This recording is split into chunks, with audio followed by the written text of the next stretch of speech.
Ayo the Kurema, city, Kono Sultan, who you say, Ayo the Kuroma, the night the time I the good when I was to Ayo the good not Father. Ayo the Kuani, Ayo the good, who young me or the say him, the Dingy Bulu. How then, do the say her? And yet Ayo Shia, he one me. A content young form a solution. Say it, look sharp all our Buddha. Emadama, Linya, Emadama, Madinye, Shatoja. The Kadian Sigu, Banan, Nishan, Vido, for the letters, say her, young another do there. Young so then Latoa, Veroma, Tinja, Shibu. Tipping on the light ocean, then put the guy swell. If the guy look like what the guy swell like it. Tipping the vein, I need the vein, who the guy, I need the guy, who you. Edelu. Needed that one. Say Surane, the diamond. I am the two and I am the two young one. Now I am the two and now I am the two young one. I am the two level, on Halo, the chin line. Madame Maccain. Edelo, I am the two level, on Halo, she, did Marigo, Mitanama, to the Dosa. Did the Maris one on a city, a Susi, Yare. Kanyam Samadhi Sara. Say this alone, I am the Gureva, Su Bay de Bawati at the new. Now, Fiji, look below the Padasana. That is Samadhi Sara, and Dama Yepa Sara. This is the other thing for Rojaka, Kurutu Danima, or Samadhi Lino, Mawita. Samadhi jo yathabhutam sanati patati Siddhayano Samadhiတရားကိုမိမိတို့တဏ္ဍာမှာဖြစ်စေကြကျိုးပွားအောင်လုပ်ကြတဲ့။ဘာဖြစ်လို့လဲဆိုရင်သမာဓိရှိတဲ့ပုဂ္ဂိုလ်မှာအမှန်ကန်မြင်နိုင်တယ်သိနိုင်တယ်ဆိုတော့သမာဓိမရှိဘူးဆိုလို့ရှိရင်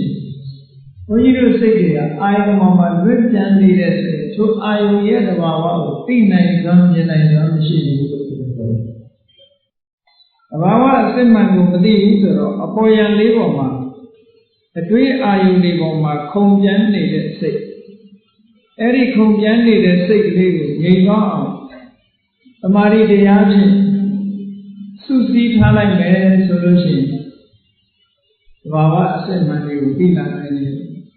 အဲ့တော့သဘာဝအစစ်မှန်တွေကိုသိဖို့သမာဓိဟာတော့အရေးကြီးတယ်ဆိုတာပြော။အဲ့တော့သမာဓိတရားက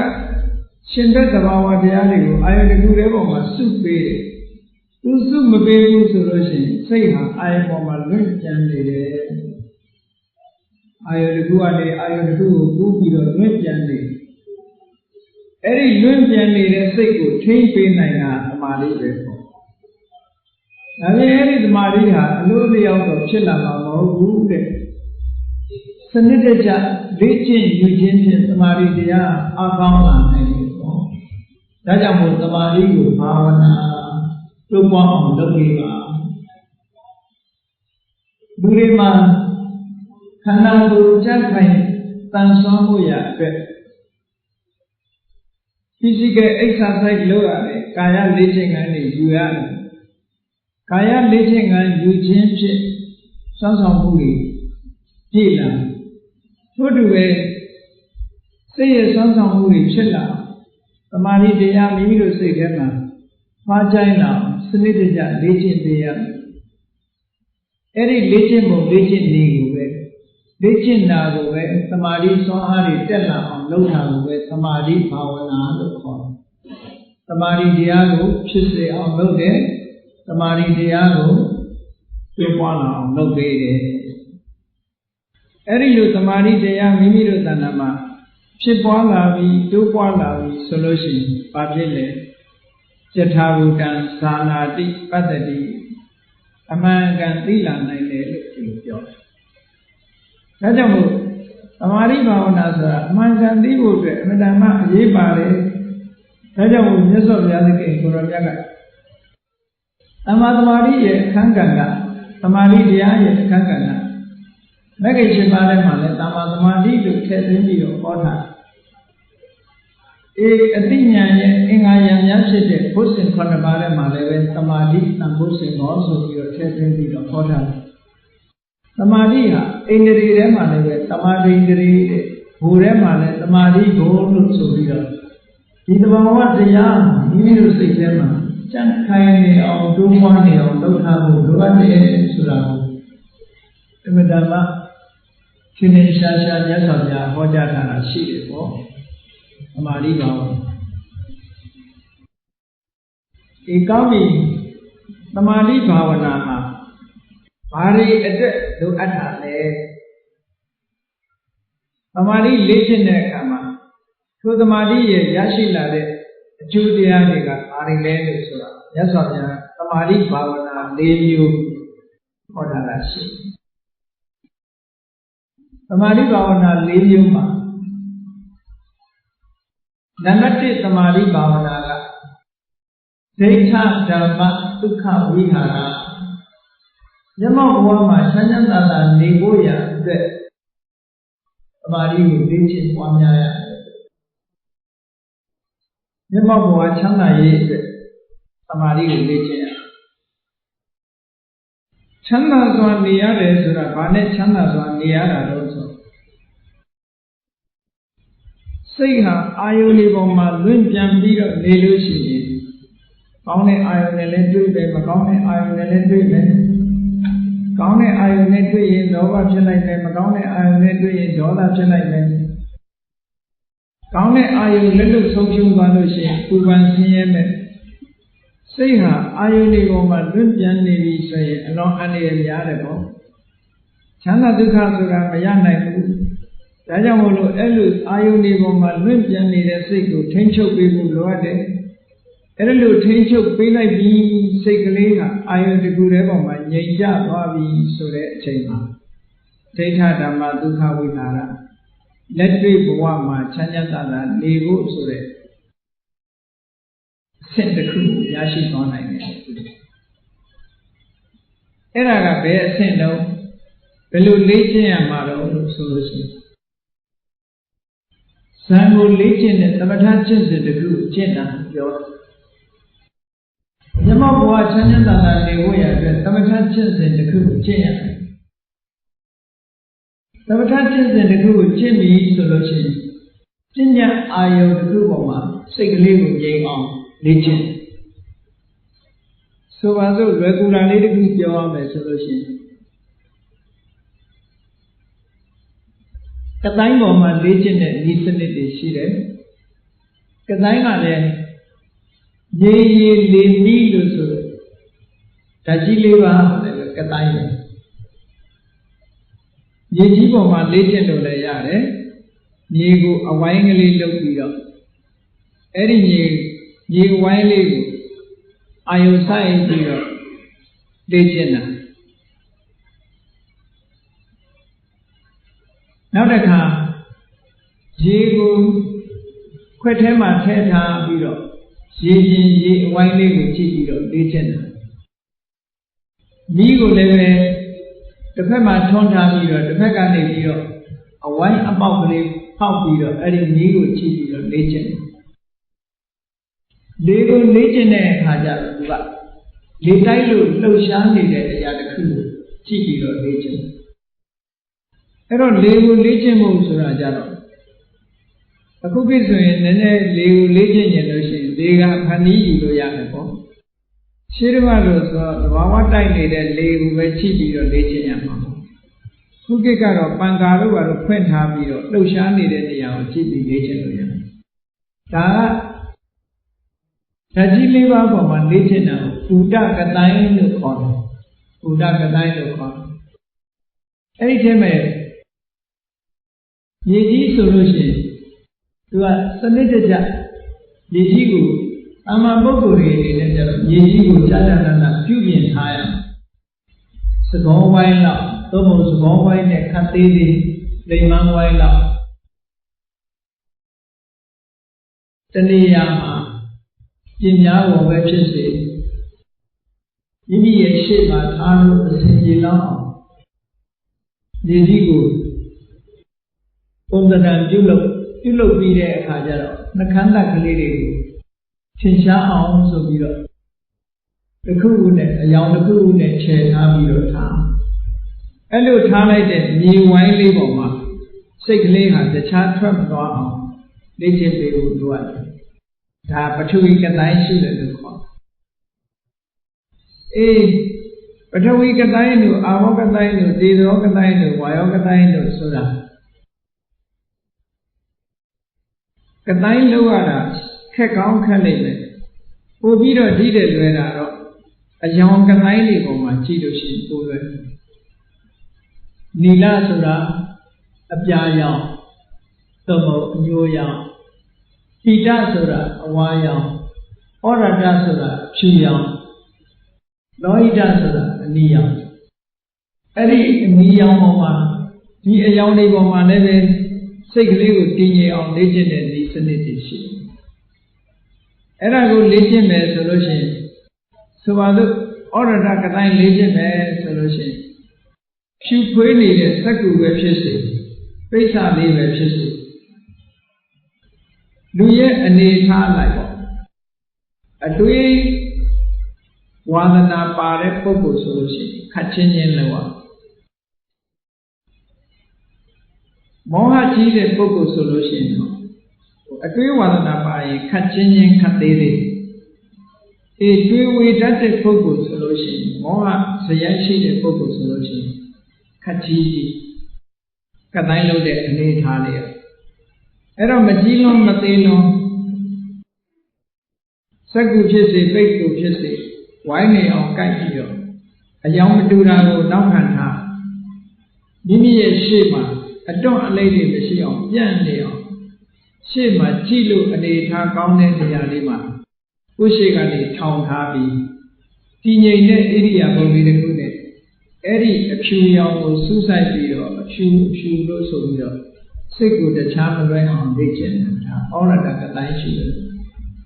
သမာဓိကိုအဲ့ဒီလိုစပြီးတော့လေ့ကျင့်ရတယ်ပေါ့ဘာနဲ့ပဲလေ့ကျင့်အဲ့ဒီလိုကတိုင်းနဲ့လေ့ကျင့်လိုက်ပြီဆိုလို့ရှိရင်ပထမမျက်စိနဲ့ကြည့်တယ်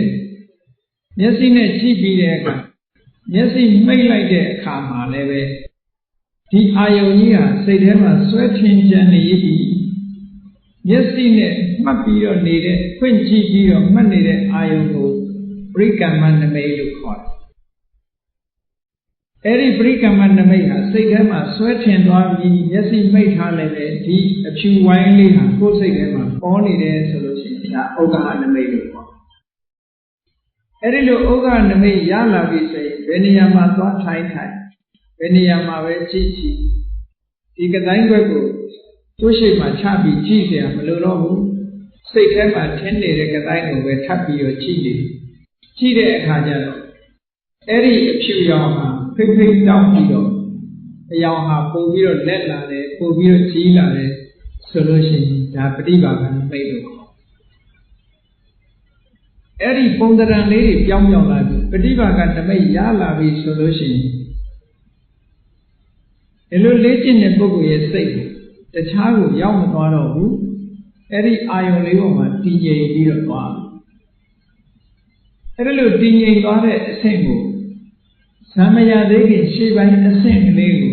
ဥပ္ပစာရသမာဓိလို့ခေါ်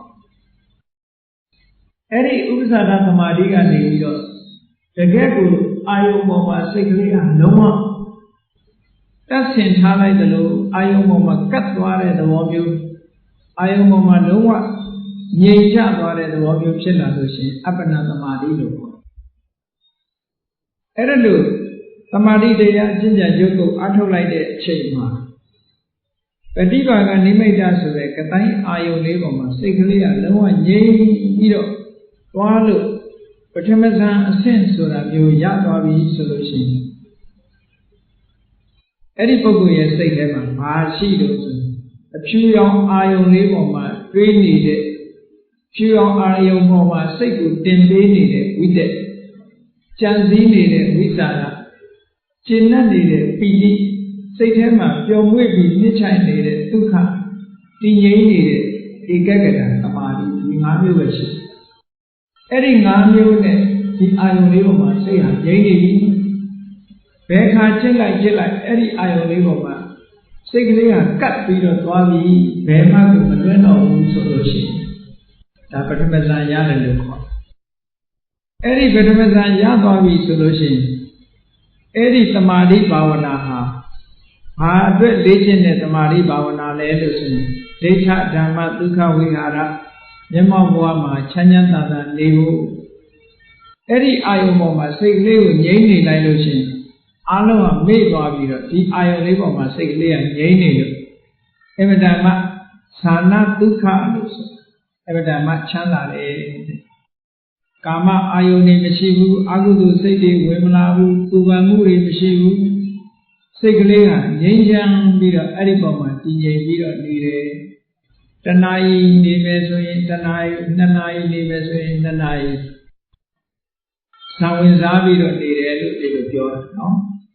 ဇံဆိုတာကောင်းကင်ပြန်တာကိုပြောတာမဟုတ်ဘူးအဲ့ဒါလို့အာယုန်လေးပေါ်မှာစိတ်ကလေးငြိမ်းနေတာဒိဋ္ဌဓမ္မဒုက္ခဝိဟာရ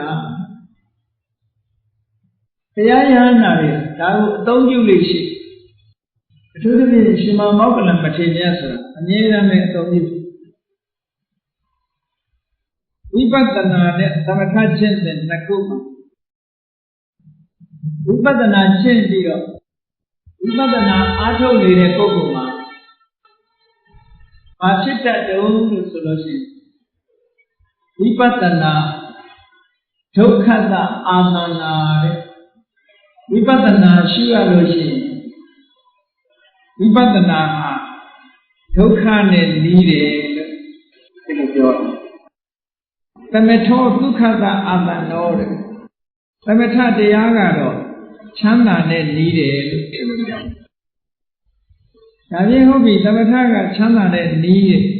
ဝိပဿနာကြတော့ဘာကြောင့်ဒုက္ခနဲ့နီးတာတော့လို့ဆိုဝိပဿနာရှုလို့ရှိရင်ဘာတွေပဲမြင်နေရတော့ဆိုယုတ်တရားတဲ့နန္တရားတွေဟာ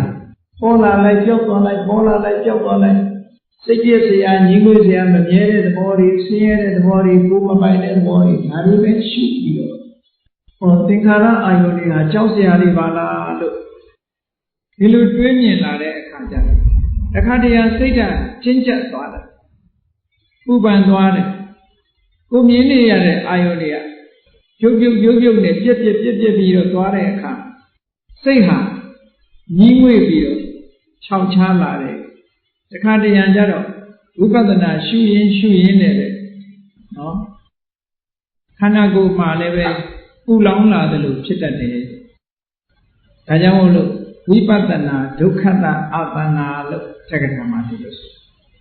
ဒါဝိပဿနာရှုမှုတဲ့ပုဂ္ဂိုလ်တွေဝိပဿနာလမ်းကြောင်းတက်ကသွားရင်ဒီလိုပဲဒါဝိပဿနာလမ်းကြောင်းကသွားတဲ့ပုဂ္ဂိုလ်တွေကိုအထက်ကရာမှာဗာပြောထားတယ်ဆိုဘုဘကံ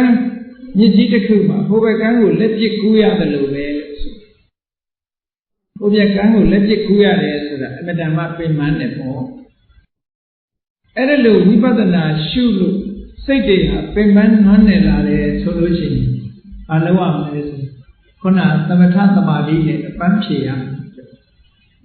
ဥပမာဘာနဲ့တူလို့ဆိုရင်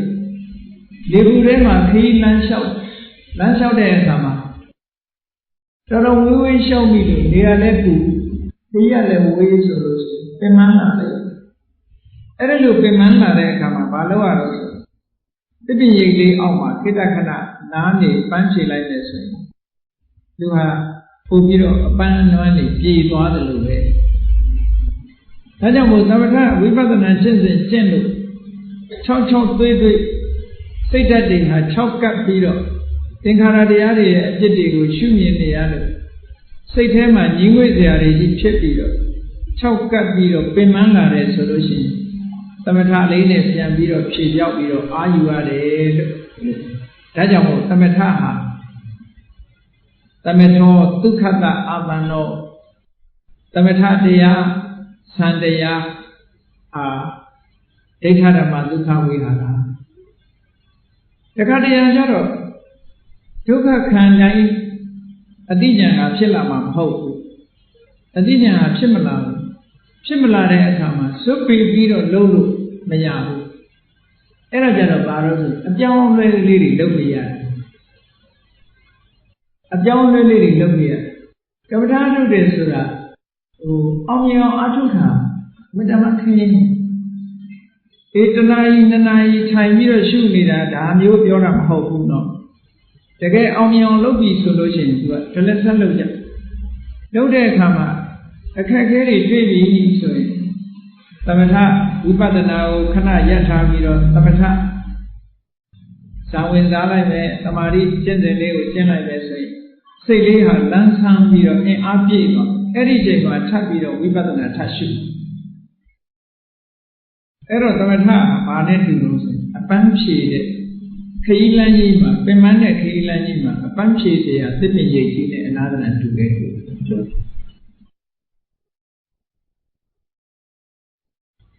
ပထမဇန်အဆင့်ကနေပြီးတော့ဒုတိယဇန်အဆင့်ကိုတက်တဲ့အခါပထမဇန်အဆင့်မှာဘသူရဲ့လှုပ်ရှားမှုတွေရှိနေတော့ဆိုစိတ်ကလေးကိုအာယုံပေါ်မှာပို့ပေးနေရတဲ့ဟာလေးရှိတယ်စိတ်ဆိုတာအလုံးသိကြတဲ့အတိုင်းဖြစ်လိုက်နေတာကိုအာယုံကတော့ပြဉ္ညာအာယုံဆိုငြိမ့်နေတယ်အဲ့ဒီငြိမ့်နေတဲ့ပြဉ္ညာအာယုံပေါ်မှာစိတ်ကလေးကိုတင်းပေးနေရတယ်ပေါ့တင်းပေးတာသူကတင်ပေးတာလို့ဆိုဝိတက်ကတင်ပေးတယ်တင်ပေးလိုက်တာကိုကြွာမတော့အောင်ထိန်းတယ်သူကထိန်းတယ်ဝိသနာထိန်းစိတ်ထဲမှာသဘာဝတရားတွေကသူကသူဆောင်ရွက်နေကြ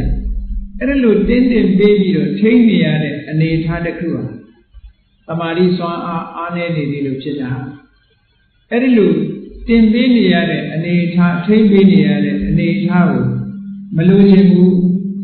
သမာဓိစွမ်းအားကိုညှက်လိုက်မယ်ဆိုရင်တင်เสียမလိုတော့ဘူးထိန်းပေးเสียမလိုတော့ဘူးဆိုတော့ဝိတ္တနဲ့ဝိသနာနှစ်ခုဖယ်ရှားပြလိုက်တဲ့အခါဘာပဲကြံတော့လို့ဆိုအာယုံလေးပေါ်မှာပီတိဖြစ်နေတာရဲ့ချမ်းသာနေတာရဲ့တည်ငြိမ်နေတာရဲ့ဒီသုံးမျိုးနဲ့နေနေဆိုရင်ဒါဒုတိယဇန်အဆင့်ရောက်သွားပြီလို့ပြောတယ်နော်အဲ့ဒီဒုတိယဇန်ဝင်စားပြီးတော့နေမယ်ဆိုရင်လည်းအမှန်တမ်းချမ်းသာမယ်တဲ့ဒါကအဲ့ဒီမှာပီတိဆိုတာကတိတ်နေနဲ့စိတ်ထဲမှာတည်ငြိမ်တဲ့သဘောမဟုတ်ဘူးပီတိဆိုတာတာမန်အားဖြင့်လောကလူတွေဖြစ်မှုတဲ့ပီတိကတစ်မျိုးဖြစ်ပါလိမ့်မယ်ကိုကြိုက်တာကိုလိုရှိတာလေးရရင်လူတွေဟာပီတိဖြစ်တယ်လို့ပြောကြတယ်အဲ့ဒီပီတိကလှုပ်ရှားတဲ့ပီတိတစ်မျိုး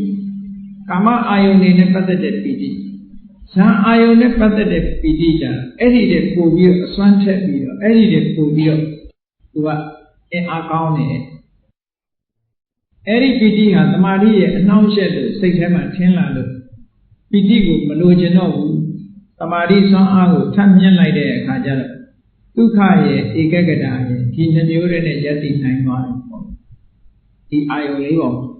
အဲ့ဒါကိုတတိယဇန်ဆင်းလို့တခါအဲ့ဒီမှာဒုက္ခချမ်းသာနေတယ်ဆိုတာချမ်းသာခံစားတယ်ဆိုတာစိတ်ရဲ့လှုပ်ရှားမှုကလေးတစ်ခုဖြစ်နေသေးတယ်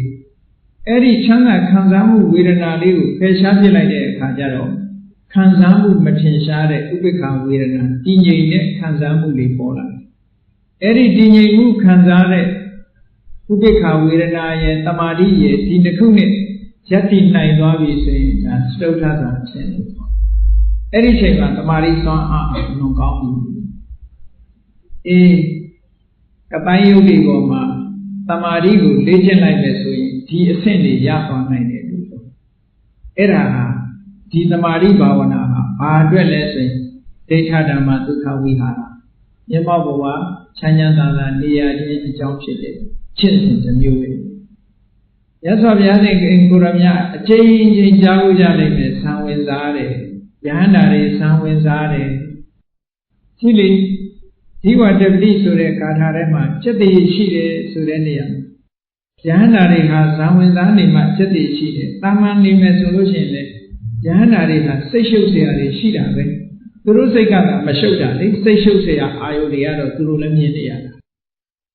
မြတ်စွာဘုရားလည်းဒီတိုင်းနေမယ်ဆိုရင်စိတ်ရှုပ်เสียတွေနဲ့တွေ့နေမှာပဲဇံဝင်စားနေပြီဆိုရင်စိတ်ရှုပ်เสียအာယုတွေမရှိတော့ဘူးတမဘဝင်စားနေပြီဆိုရင်စိတ်ရှုပ်เสียအာယုမရှိဘူးအာယုတစ်ခုကောင်းမှတည်ငြိမ်ပြီးတော့စိတ်ရဲ့လှုပ်ရှားမှုတွေမရှိတော့ငြိမ်သက်နေတယ်အဲ့ဒါကိုပြောရ Tamari Bhavana, Jilo Tamari Bhavana, Data Dhamma Sukha Vihara, do at the Tamari Bhavana. Yes, obviously, Guramya, the Sunday Arigo, changing with Zaviro. Kanago, Panchi, Nani. For you to make it over.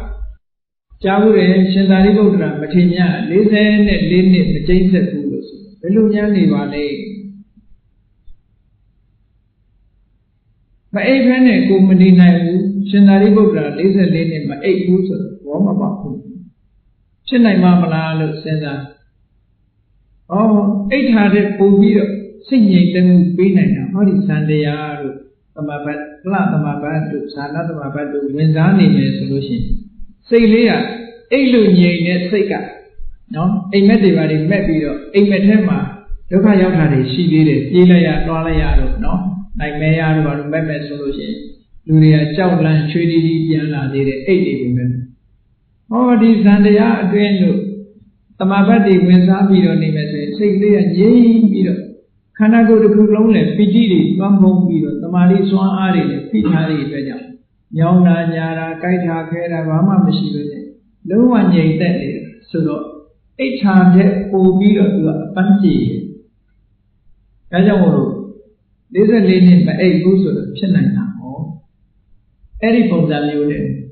Eddie Tamari Bavana, you, Dita Masuka, we had to call. A bit was the other Tamari. Now that Tutia, Yosa Tamari Bavana, Ramano. Nyana Ratana Padilava. Deva Saku Nya and Yanigo Yago Yag, Chipwazi, the Tamari Bavana, Euro. Julia and Yosa the Kuki. In Deva Saku Banyan Suraha, Tita Senaji. The Mama was Jimmers, Deva Saku Sura, Swine and 10 years. Yamyasi go. Swine and 10 years. Namyasi you, a Banyan Yasi you. Yasi so that the Bawatiyama, Sinati, Alu Atales, Leon to us. A lame sheep and a Bazoo Yasi Mamma, a Leha Adama Yachi. Every time a Deva Sakuma level, a Nilu. A Lilu Adi Gaja. Aloka Tinya Sura Paya. Aloka Tinya. Aloka Katangu, Wa Biro. No? And yet, and two seconds, and landing. Money nail and 2 seconds landing. And a little landing is a Eddie Bogoye, Deva Sakura, Madama Santade. Deva Saku, Benyago, Donchavi, Tamari Swan Ane, Deva Sakune. Cochijane Yago Chijani solution. The time Tambiro Chilum Yabu, Cochime Ayushi Yago, a lingo Batama Pandia, a limb Bakandi Bene, Banyanago. Upama Vanedu Rose, Yam Maunema, Chijan Lucy, Tamili Tobio Chijan. Tamili Tola Lucy, Tamine Tele Yari Alama, Lilichin in India. I don't know the other way. Deva Sakun and Yiji Agu Chijan, so you go Chijan and like a neon or Changela. Changela Lucian, Eddie and Nenema Pola Manania, Bomia. Sajawala the town of Chijan, the Tines, and Sajawala the town of Alim Chanaka. Chambi Kama. Eddie a leon of Green Yawala Manania, Nia. A leon yet, Jibeka Hamania. Dajamolu. Edelu a lame champ, nine long, Swanji, Chetted, Tamari, Yojano, Yana Datana, Padilla Maya. Eva Sagunya and ye address a Dolchare, the Mariba, and I look on. Yes, of Yaha, Adwari Guchide. Eva Sagu Idrea, Shenuru Ramatinia, Sajawala the town of Yeranji, Hori a lame champion Chia. Now Tatiya Tamari Bhavana, the new Aros. Eddie Tamari Bhavana Aro. Tati Tambasenya. Ayo the Guru Goma, Amaya Nebone, Ayo Yet the Bawaru. Timin Shasha Tini, Amaya Bone. သိမြင်ဖို့ဆိုတဲ့တတိတံပစင်ညာအတွက်ပွားရတဲ့သမာဓိပါဝနာအဲ့ဒါကြတော့ဝိပဿနာကျင့်စဉ်နဲ့သွားဝိပဿနာကျင့်ဝိပဿနာသမာဓိကိုထူထောင်တဲ့ဒီဝိပဿနာသမာဓိကိုထူထောင်မယ်ဆိုလို့ရှိရင်သမထကသွားတဲ့ဝိပဿနာသမာဓိလားသို့မဟုတ်ဝိပဿနာတက်တက်ကသွားတဲ့ဝိပဿနာသမာဓိလားနှစ်မျိုးစလုံးရှိတယ်သမထကသွားတဲ့သမာဓိဆိုလို့ရှိရင်အာယုံပြောင်းရအာယုံပြောင်းနေဆိုတာသမထသမာဓိတုန်းကဘာကိုအာယုံပြုလို့ဆိုပညာကိုအာယုံပြုဝိပဿနာကိုသွားခြင်းပြီဆိုရင်အဲ့ဒီပညာကိုဆက်ပြီးတော့အာယုံပြုလို့မရဘူးအဲ့ဒီပညာကိုအာယုံပြုပြီးတော့ဖြစ်နေတဲ့စိတ်တွေပေါ်မှာအာယုံပြောင်းပြရတယ်စိတ်စေတသိက်နာမ်တရားတွေပေါ်မှာအာယုံပြောင်းလိုက်တာနဲ့တကြိုင်နဲ့ခုနကပညာအာယုံမဟုတ်တော့ဘူးသင်္ခါရအာယုံတစ်ခုဖြစ်တာ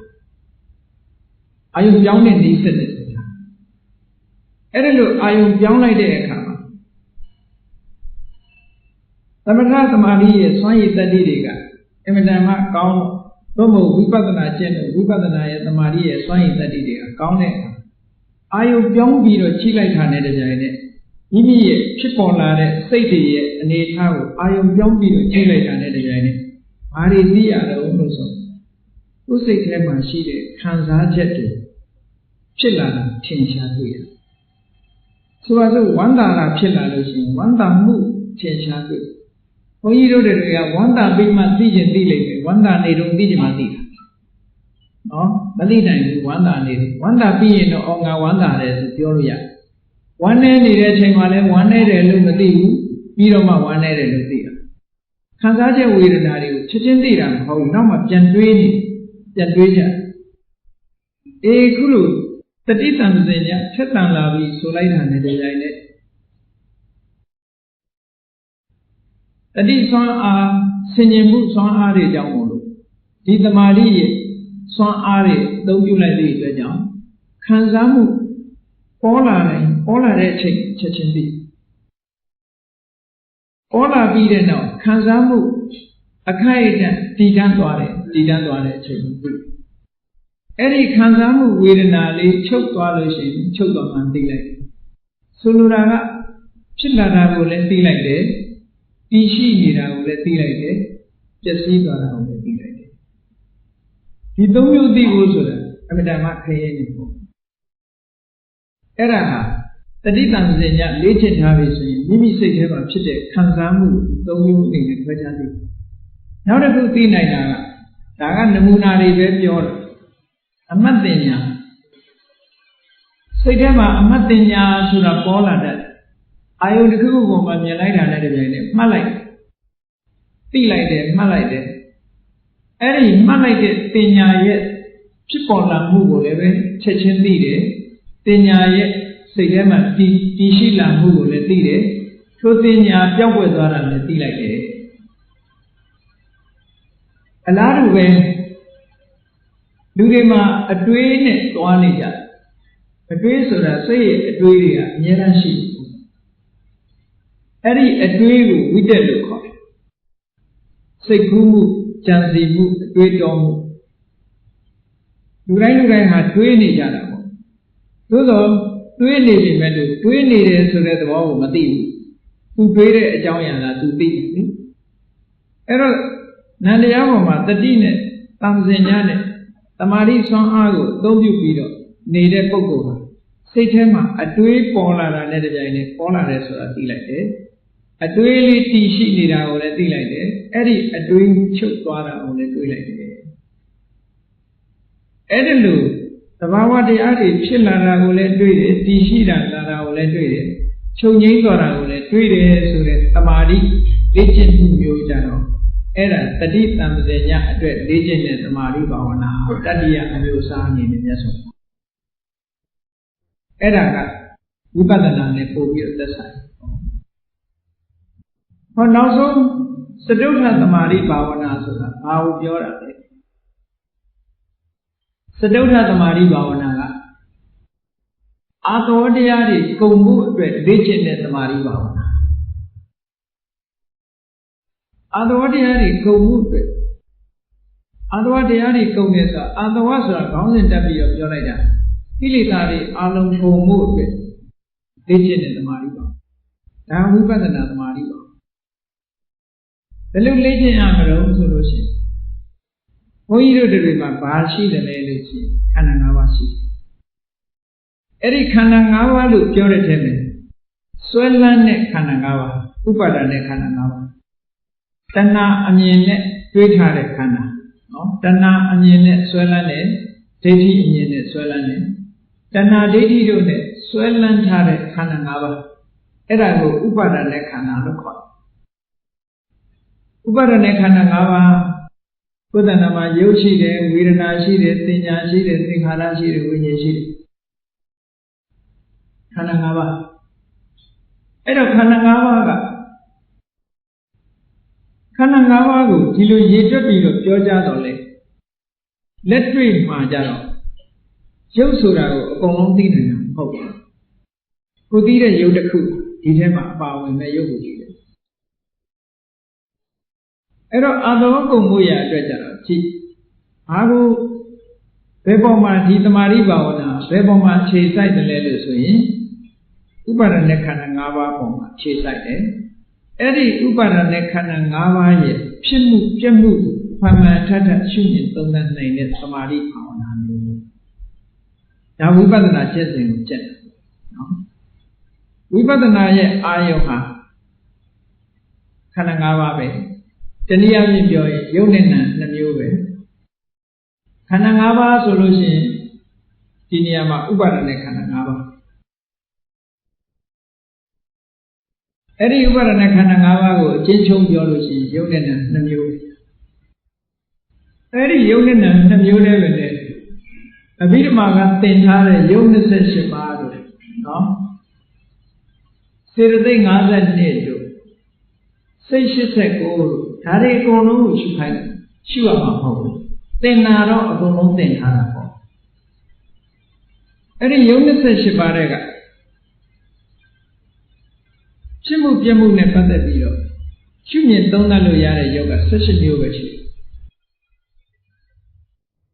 အဲ့ဒီယုတ်18မျိုးအဲ့ဒီ18မျိုးကိုနိဗ္ဗာန်ယုတ်လို့ခေါ်တယ်ကံစိတ်ဥဒုအာရအကြောင်း၄ပါးကြောင့်ဖြစ်ပေါ်လာတဲ့ယုတ်တွေအဲ့ဒါလည်းပဲ18မျိုးအကုန်လုံးကိုရှုရမှာလို့ပြောတာမဟုတ်ဘူးနော်တကယ်လက်တွေ့လုပ်ပြီဆိုရင်18မျိုးကအချင်းချုပ်ပြောမယ်ဆိုရင်ဘာလဲလို့ဆိုရင်ရုပ်ဆိုတာပြောဖို့ရတော့မှန်းဆပြီးတော့ပြောဖို့ကိုယ်တဏ္ဍာမှာရှာတွေ့ဖို့ရနန္တရားနဲ့ပတ်သက်ရင်လွယ်တယ်လို့ပြောမှာပေါ့နော်ဘုန်းကြီးတို့တွေရဲ့ခန္ဓာကိုယ်ထဲမှာအမာကံပထဝီဆိုတာရှိတယ်။ကင်ဆန်းကြည့်လို့ရှိရင်ပြော့တာနဲ့မာတာတွေ့နော်။ပြော့တယ်မာတယ်ဆိုတဲ့ဒီအတုံးခဲဖြစ်ပြီးတော့နေတဲ့အရာပြော့တဲ့သဘောမာတဲ့သဘောမှာဒါပထဝီ။အဲ့ဒီပြော့တယ်မာတယ်လို့ဆိုတဲ့အနေအထားမျိုးရောက်အောင်စုစည်းပေးတာအာဘော။အာဘောကလွန်ကဲလာလို့ရှိရင်ယူစည်းသွားတယ်။ဒါလည်းအာဘောပဲ။ယိုစီးသွားတယ်ဆိုတာဥပမာမျက်လုံးကနေမျက်ရည်တွေဒါယိုစီးလာတာပဲပေါ့နော်ရေသဘောယိုစီးလာဒါလည်းအာဘောပဲအဲ့ဒီမှာပြောတဲ့သဘောမာတဲ့သဘောမှာဘာတွေ့နိုင်တယ်စမ်းကြည့်လိုက်လို့ရှိရင်ပူတာတွေ့တယ်အေးတာတွေ့တယ်အဲ့ဒီပူတဲ့သဘောအေးတဲ့သဘောကအေးဆုံးတခါအဲ့ဒီမအလုံးခဲဒီလိုအသားမာနေတဲ့အသားအယိုးအကျော်အဲ့ဒါတွေကိုဒီလိုတဖြည်းဖြည်းမားလာအောင်ဘယ်သူကလုပ်ပေးတာလို့ဆိုရင်တေဇောအလုပ်ပေးတာအဲ့ဒီမှာပဲတေဇောရှိလှုပ်ရှားအောင်တွန်းကန်အောင်ပုံသဏ္ဍာန်အတိုင်းပြတ်မသွားအောင်ဘေးကနေတွန်းထားတာလှုပ်ရှားလို့ရတာဒါကြတော့ဝါယောသို့မဟုတ်အသက်ရှူနေတာတို့လေထဲကခန္ဓာကိုယ်ထဲမှာလက်ပတ်နေတဲ့သွေးကိုလက်ပတ်စေတဲ့လေတွေတို့ဒါတွေကဝါယောလို့ခေါ်တယ်အဲ့တော့လိုက်ကြည့်လိုက်မယ်ဆိုလို့ရှိရင်ပထဝီရဲ့အာဘောရဲ့တေဇောရဲ့ဝါယောရဲ့ကိုယ်တဏ္ဍာမှာရှာကြည့်လိုက်နော်ဆိုပါစို့လက်လို့ပြောတဲ့နေရာလေးကိုလက်ဆိုတာကအခေါ်အဝေါ်လေးတစ်ခုကိုယ်လက်ပွားလေးပဲကိုဖြန့်ကြည့်လိုက်လက်ပွားလို့ပြောတာကခေါဏကယုတ်တရားတွေပေါ်မှာ တွေးထင်ထားတဲ့အမြင်ပညာများလာဖြစ်တယ်အဲ့ဒီလက်ပွားကိုရှာပြီးတော့ကြည့်လိုက်မယ်ဆိုရင်ဘာတွေ့နိုင်လို့မှားတဲ့သဘောပြောတဲ့သဘောတွေ့နိုင်တယ်စုစည်းထားတဲ့သဘောတွေ့တယ်နောက်ပြီးတော့ဒီလိုစုစည်းမှုကတဖြည်းဖြည်းရင့်ကျက်လာအောင်ပူမှုအေးမှုသဘောတွေတွေ့တယ်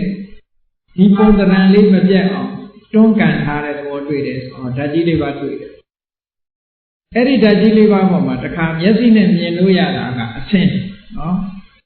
မျက်စိနဲ့မြင်လို့ရတာကအဆင်းနှာခေါင်းနဲ့နမ်းရှုလို့ရတာကအနံ့လျှာနဲ့ရဲရင်အရသာတွေ့တာကအရသာအဲ့ဒီရုပ်အစုအဝေးဒီအကျိုးတစ်ခုကိုထုတ်လုပ်နိုင်တာကဩဇာလို့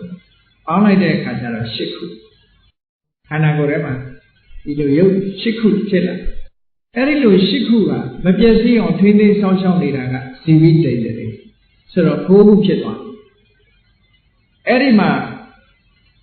ဘာတွေထပ်ထည့်ရမလို့ဆိုလို့ရှိရင်လူတွေရဲ့တဏ္ဍာမှာပတာရယုံ၅ပါးဆိုတာရှိတယ်လက်ဘွားမှာပြောမယ်ဆိုလို့ရှိရင်ထိရင်သိလိုက်တဲ့အာယုံပေါ်မှာခံယူနိုင်တဲ့ဘုဒ္ဓဘာအာယုံကိုထိမှန်သိတဲ့ကာယပတာရဆိုတာထည့်လိုက်ရင်10ခု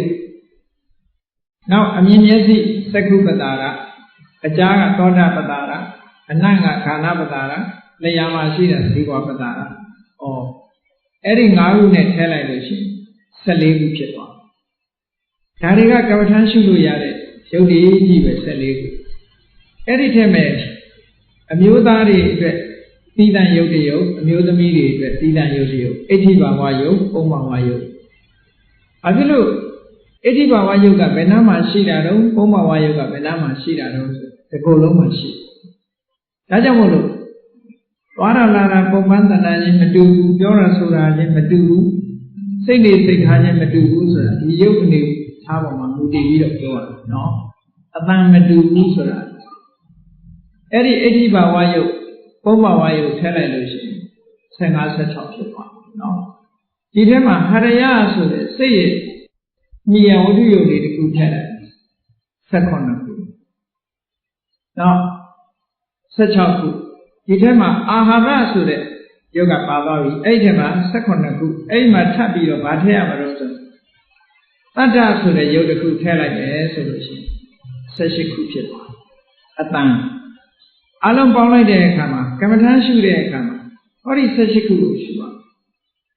အဲ့ဒီ18ခုကလည်းပဲအကုန်ရှုရမှာလားလို့ဆိုအကုန်မရှုရဘူးကိုယ်တဏ္ဍာမှာထင်ရှားတာကိုပဲရှုရဒါကြောင့်မို့လို့စာပေကျမ်းကမှာဘယ်လိုဆိုတော့ဆိုယထာပါကတံဝိပဿနာပိဋိဝေသောဝိပဿနာဉာဏ်နဲ့နှလုံးသွင်းတယ်ဆိုတာကိုယ်တဏ္ဍာမှာစိတ်ထဲမှာပေါ်လာတဲ့အာယုံဖြစ်ရမယ်ထင်ထင်ရှားရှားပေါ်လာတာဟုတ်လားရှုရမယ်ကဲကောင်းပြီဥပါဒณะခန္ဓာ၅ပါးကိုရှုတယ်လို့ဆိုအခုလို့ကိုယ်စိတ်ထဲမှာအာယုံဖြစ်ပေါ်လာတဲ့ယုတ်တရား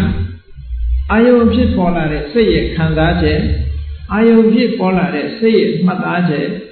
အာယုံဖြစ်ပေါ်လာတဲ့စိတ်ရဲ့ကြံတွေးချက်လှုပ်ဆော်ချက်တွေအာယုံဖြစ်ပေါ်လာတဲ့စိတ်တွေအလုံးပေါင်းလိုက်တော့ခန္ဓာ၅ပါးအဲ့ဒီခန္ဓာ၅ပါးရဲ့ဖြစ်မှုပြမှုမြင်အောင်အထက်ထက်ရှုမြင်သုံးသပ်နိုင်တဲ့တမာတိအခြေခံတမာတိစွမ်းအားဒီတမာတိဘာဝနာဟာအာသဝတရားကိုမိုးရအတွက်ဖြစ်တဲ့သမာဓိဘာဝနာအမျိုးအစားပဲတဲ့ဒီအာယုန်တွေပေါ်မှာစိတ်တည်ငြိမ်နေအောင်လေ့ကျင့်လို့ရှိရင်အသိဉာဏ်တွေရလာမယ်လို့ပြောတယ်နော်ဒီအာယုန်တွေပေါ်မှာလေ့ကျင့်ရအဲ့တော့လေ့ကျင့်တဲ့အခါကျတော့ဆိုပါစို့ကိုယ်တဏ္ဍာမှာရှိတဲ့ပူတဲ့သဘောအေးတဲ့သဘောလေးခန္ဓာကိုယ်ထဲမှာပေါ်လာပြီပေါ်လာလို့ရှိရင်အေးပူတဲ့သဘောကိုရှုလိုက်ရင်ဘာကိုရှုတာတော့ဆိုတေသောကိုရှုတာပဲအေးတဲ့သဘောကိုတွေးလိုက်ရင်ဘာကိုတွေးတာတော့ဆိုရင်တေသောကိုတွေးတာပဲမာတဲ့သဘောပြောတဲ့သဘောတွေးရင်ပထဝီကိုတွေးတာပဲအဲ့တော့ယုတ်တည်တဲ့ကတခုတွေးလိုက်လို့တွေးလိုက်တာနဲ့တကြိုင်နဲ့နံပါတ်1သိရမှာကယုတ်ကိုယုတ်လို့သိဖို့လိုအပ်တယ်နော်ဒါကြောင့်မို့အဲ့ဒီပါဠိတော်မှာမြတ်စွာဘုရားဣတိရူပံဣတိရူပတ္တသမုရေယောဣတိရူပတ္တအထင်မောရုပ်ကိုရှုပြီးဆိုကြတဲ့ကသဘာဝလက္ခဏာကိုစပြီးတော့ရှုလိုက်တာ သဘာဝလက္ခဏာစရှုတယ်ဆိုတာကိုရှုရမယ့်တရားကိုတွေ့တာပြောကိုရှုရမယ့်တရားကိုကရှုကျင်တာကတခြားရှုနေတာကတခြားဆိုလို့ရှိရင်ဒါလွဲမှားနေအဲ့ဒါပူတဲ့သဘောအေးတဲ့သဘောကိုရှုလိုက်တာဒါရုပ်လို့ရှုနိုင်တာပူတဲ့သဘောအေးတဲ့သဘောကိုတွေ့တာရုပ်ရဲ့သဘာဝလက္ခဏာကိုတွေ့တယ်တေဇောဓာတ်ရဲ့သဘာဝလက္ခဏာကိုတွေ့တယ်ထွက်လေဝင်လေကိုရှုလို့လှုပ်ရှားတဲ့သဘောကိုတွေ့ရင်ဝါယောရဲ့သဘာဝလက္ခဏာကိုတွေ့တယ်လို့ပြောအဲ့ဒါလို့တွေ့လာပြီးတဲ့အခါမှာဖြစ်လာတာကိုမြင်လိုက်ရင်ဣတိရူပတ္တသမုဒယောပြတ်သွားတာကိုမြင်လို့ရှိရင်ဣတိရူပတ္တအထင်မောဖြစ်လာတာကိုလည်းမြင်လိုက်တယ်ပြတ်သွားတာကိုလည်းမြင်လိုက်တယ်အဲ့ဒါလို့ဥပါဒณะခန္ဓာ၅ပါးတွေရဲ့သဘာဝကိုလည်းသိတယ်ဖြစ်သွားတာကိုလည်းသိတယ်ပြတ်သွားတာကိုလည်းသိတယ်အဲ့ဒါလို့သိခြင်းဖြစ်နော်ဝိပဿနာဉာဏ်ဟာရှင်းတန်တာခံစားချက်ဆိုတာဝေဒနာကိုဝေဒနာလို့သိလိုက်တယ်ငါကဝေဒနာကိုဝေဒနာလို့မသိဘူးဘာလို့သိလဲငါလို့သိတယ်ငါဆိုတဲ့အတွေးကလွှမ်းမိုးထားတယ်အဲ့ဒီငါဆိုတဲ့အတွေးကိုဖြောက်ပြီးတော့ဝေဒနာလို့သိလိုက်တာဣတိဝေဒနာဒါဝေဒနာပဲလို့သဘာဝလက္ခဏာကိုသိလိုက်ပြီးတဲ့အခါမှာအဲ့ဒီဝေဒနာသဘာဝတရားရဲ့ဖြစ်လာတာကိုလည်းမြင်လိုက်တယ်ပြတ်သွားတာကိုလည်းသိလိုက်တယ်ဖြစ်မှုပြတ်မှုကိုမြင်ထို့တူပဲအာယုတစ်ခုကိုတွေးလိုက်တာနဲ့တပြိုင်နက်မှတ်လိုက်တာဘာပဲဖြစ်ဖြစ်စိတ်ကသူ့ဟာသူသဘာဝပဲမြင်လိုက်တာနဲ့လည်းမှတ်လိုက်တာပဲကြားလိုက်ရင်လည်းမှတ်လိုက်တာပဲအဲ့ဒီမှတ်လိုက်တဲ့သဘောလေးကိုသိတာဟာတင်ညာရဲ့သဘာဝလက္ခဏာကိုသိတာပဲအဲ့ဒီသိတဲ့တင်ညာလေးအတိခံရတဲ့တင်ညာလေးရဲ့ဖြစ်လာမှုကိုလည်းသိလိုက်ရတယ်ပြတ်သွားတာကိုလည်းသိလိုက်ရတယ်သိတဲ့စိတ်ဟာလေ့ကျင့်ထားသည့်အတွက်ကြောင့်ခုနကတမာတိစွမ်းအားကိုအသုံးပြုထားသည့်အတွက်ကြောင့်ဒီသိတဲ့ဝိပဿနာဉာဏ်ဟာခိုင်မာရင့်တန်လာတာဖြစ်တယ်နော်ထို့တူပဲသင်္ခါရဆိုတာကြံတဲ့စေတသိက်တွေတွေးတာကြံတာလည်းသင်္ခါရပဲလှုပ်ဆောင်တာလည်းသင်္ခါရပဲလောဘဖြစ်တာလည်းသင်္ခါရပဲဒေါသဖြစ်တာလည်းသင်္ခါရပဲသင်္ခါရခန္ဓာကိုသိတယ်လို့ပြောတယ်နော်လောဘဖြစ်ဖြစ်ဒေါသဖြစ်ဖြစ်မာမာနပဲဖြစ်ဖြစ်အိတ်တာပဲဖြစ်ဖြစ်စိတ်ထဲမှာဖြစ်ပေါ်လာတဲ့ဒီသဘာဝတရားတွေကိုသဘာဝအတိုင်းသိလိုက်တာဒါသင်္ခါရကိုသိတယ်လို့ခေါ်သင်္ခါရခန္ဓာကိုသိတယ်လို့ခေါ်အဲ့ဒီသင်္ခါရခန္ဓာကိုသိပြီးသင်္ခါရခန္ဓာရဲ့ဖြစ်မှုသဘောကိုလည်းသိတယ်ပြတ်သွားတဲ့သဘောကိုလည်းသိတယ်ဒါသမာဓိစွမ်းအားနဲ့အသိဉာဏ်နဲ့သိတာထို့တူပဲနောက်ဆုံးကြတော့အသိစိတ်ကလေးအသိစိတ်ဆိုတာနံတရားတွေကိုဥဆောင်နေတဲ့သဘာဝတရားလေးပဲနံတရားတွေကိုဥဆောင်နေတဲ့သဘာဝတရားလေးအာယုန်နဲ့တွေ့တာနဲ့သူဥစွာပေါ်လာတယ်အာယုန်နဲ့တွေ့တာနဲ့တပြိုင်နက်သူကရှေ့ကပေါ်လာတယ်လို့ပေါ့တကယ်တော့စိတ်နဲ့စေတသိက်ဆိုတာဗျိုင်းလူဖြစ်တာပဲသို့တော့သူကခေါင်းဆောင်လာတယ်ပေါ့အဲ့ဒီအသိစိတ်ကလေးကိုလည်းသဘာဝလက္ခဏာအနေနဲ့သူ့ကိုသိလိုက်တယ်ဒါစိတ်ပဲလို့သိလိုက်တယ်အဲ့ဒီစိတ်ကလေးဖြစ်သွားတာကိုလည်းသိလိုက်တယ်ပြတ်သွားတာကိုလည်းသိလိုက်တယ်အဲ့ဒါလို့သိလိုက်ခြင်းအပြင်ဒီလိုသိနေအောင်ဘယ်သူကနေပြီးတော့စူးစိုက်ပေးထားတော့ဆိုသမာဓိဘာဝနာစူးစိုက်ပေးသမာဓိဘာဝနာစူးစိုက်ပေးထားသည့်အတွက်ကြောင့်ယထာဘူတညာဏတတနာမှန်မှန်ကန်ကန်သိမြင်မှုဆိုတာဖြစ်လာတယ်အဲ့ဒါလို့သမာဓိစွမ်းအားရဲ့ထောက်ပံ့မှုကြောင့်တကယ်အစစ်မှန်ကိုသိလာပြီဝိပဿနာဉာဏ်นี่ဖြစ်လာပြီဆိုလို့ရှိရင်ဘုန်းကြီးတို့တွေရဲ့တဏ္ဍာမှာရှိတဲ့ကိလေသာအာသောတွေကကုန်ဆုံးလာအမှန်ကန်သိလာခြင်းအပြင်ကိလေသာဟာဘယ်အာယုန်နဲ့တွေ့ဖြစ်တာများမရှိဘူးကိလေသာဖြစ်ပုံလေးကိုလည်းစဉ်းစားပြီးတော့ကြည့်ပါဆိုပါစို့ကိုကြိုက်တတ်တဲ့အစားအစာလေးတစ်ခုမြင်လိုက်တာနဲ့တကြိုင်နဲ့စားခြင်းစိတ်ပေါ်လာနော်မကြိုက်တဲ့အရာတစ်ခုကိုမြင်လိုက်တာနဲ့တကြိုင်နဲ့ယွံမုန်းတာပေါ်လာဘယ်အခါမြင်ဒီတိုင်းပဲဒါအဲ့ဒါဘာကြောင့်ဒီလိုဖြစ်နေတာလဲဆိုတော့အာယုန်နဲ့စိတ်နဲ့တွေ့လို့ရှိရင်အနုတ္တယဓာတ်အနေနဲ့ပေါ်နေတာ ဆိုပါစို့ကိုယ်နဲ့မတည့်တဲ့လူရဲ့အတန်ကြားလိုက်ရင်ဒေါသလေးထွက်မြင်လိုက်တာနဲ့ဒေါသလေးပြက်လာမုန်းတိတဲ့စိတ်ကလေးပေါ်လာအဲ့ဒါဘာကြောင့်ပေါ်လာလဲဆိုဒီအာယုံကိုအကြောင်းပြုပြီးတော့ဒီစိတ်ဟာပေါ်နေကြဖြစ်အေးဝိပဿနာရှုလာပြီဆိုတဲ့အခါကျခုနကပေါ်နေကြလောဘဆိုတဲ့သဘောတွေပေါ်နေကြဖြစ်တဲ့ဒေါသဆိုတဲ့သဘောတွေဟာမလာတော့ဘူးပေါ့။ဘာဖြစ်လို့လဲဆိုရင်သဘာဝတရားကိုသိသွားပြီသဘာဝတရားကိုသိတယ်ဆိုတဲ့အနေအထားပေါ်မှာသဘာဝတရားဖြစ်တာကိုလည်းသိတယ်ချုပ်သွားတာကိုလည်းသိတယ်ကြီးတယ်ပို့ပြီးတော့တွေးတယ်ကြမ်းတယ်မြင်မားတယ်ဆိုတာတွေမလာတော့ဘူးမလာသည့်အတွက်ကြောင့်ဒီအာယုံပေါ်မှာလောဘဖြစ်เสียလည်းမရှိတော့ဘူးဒေါသဖြစ်เสียလည်းမရှိတော့ဘူးနောက်ဆုံးလောဘဒေါသမောဟစတဲ့ကိလေသာတွေရဲ့အလုံးရဲ့အနုတ္တယကိုဖယ်ရှားနိုင်တဲ့အဆင့်ရောက်သွားသည့်ထိအောင်နော်ဖယ်ရှားနိုင်တဲ့အဆင့်ကတော့ဝိပဿနာဉာဏ်ရင့်တတ်သွားပြီဆိုရင်အဲ့ဒီဝိပဿနာဉာဏ်ကဘာကိုမွေးထုတ်ပေးလိုက်တာတော့ဆိုမဉ္ဇဉ်ဘုံဉာဏ်မွေးထုတ်ပေး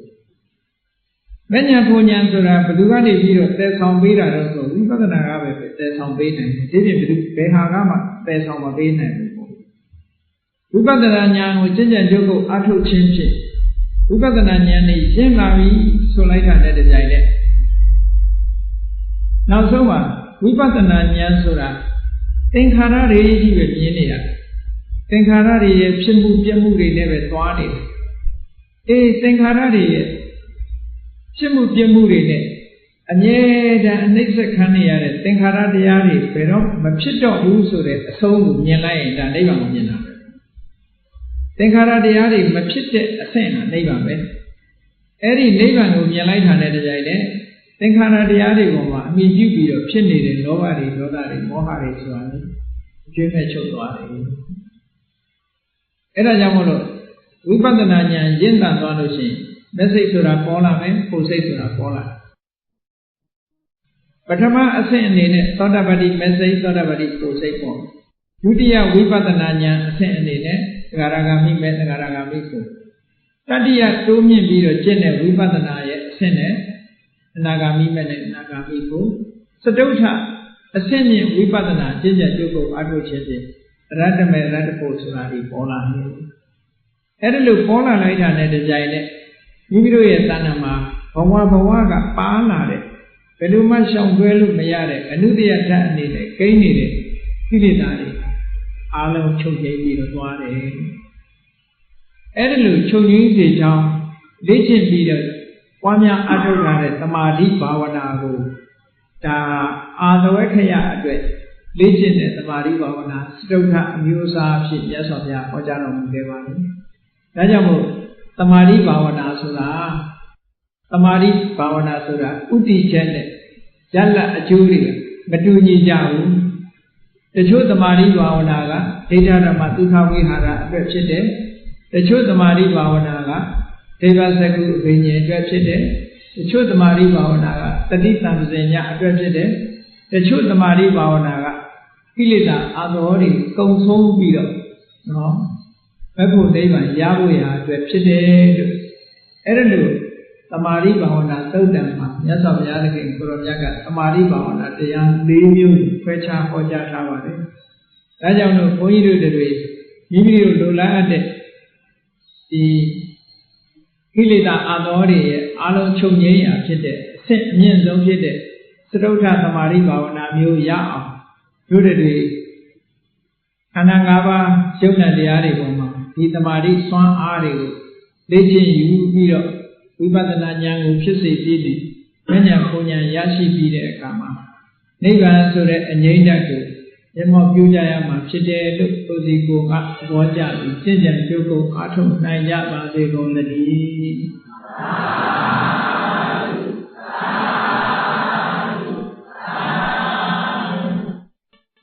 ကဲမေတ္တာပို့ရအောင်တတဝါများစွာဒီယံကွာသံဃာကြပါစေစိတ္တယေချံဘုံသာဖြံဝိညာဉ်ကြပါစေသက်စေချမ်းသာစိတ်ချမ်းသာ ပြေပါစေဒုရသန္တာပြေပါစေဘုံလန္တဒုက္ခပိယဇာမေတ္တာပုံနေတုသင်္ကမမနောတရတိတဝေတံဘဝယံဒုက္ခန္တကမေတ္တာပုံနေတုသင်္ကမသူပေါင်းကိုအမိတ္တရာလူရောင်ယူပါဝင်းဝေလာမင်းနှင့်ရောင်ရင်ရှေရုပေါင်းစုံရခြင်းကြောင့်အဘိဓမ္ကျွမ်းမဲ့ဥဒ္ဓုံဘုံများစွာတတ္တဝါတို့၏မနောတရာတိပညာရှုစဉ်ဣတိလင်းသည့်ရေခြင်းကြည်ခြင်းစိတ်နှလုံးလေးကိုရေအရေတွင်၌ဒုက္ခပင်အသာစင်ထာဝရပညာရှိသာသာယာပွင့်လန်းချမ်းသာဒုက္ခတိဟုသောဘုံတရာကြပါတို့သည်ဘုံလန္တဝန္တာရွှင်မြူဝုဘုံလူတရဲ့ဒီလူဝဲကြုံပူပွင့်ရတော်သည်ရှိ၍ဒုက္ခနကနေအောင်လေးတဲ့ရောရှက်သင်္ကြန်ပြည်ကြီးဟုသောယတန်တို့သည်ဘဝယံတုကောင်းစွာမဲ့သွေ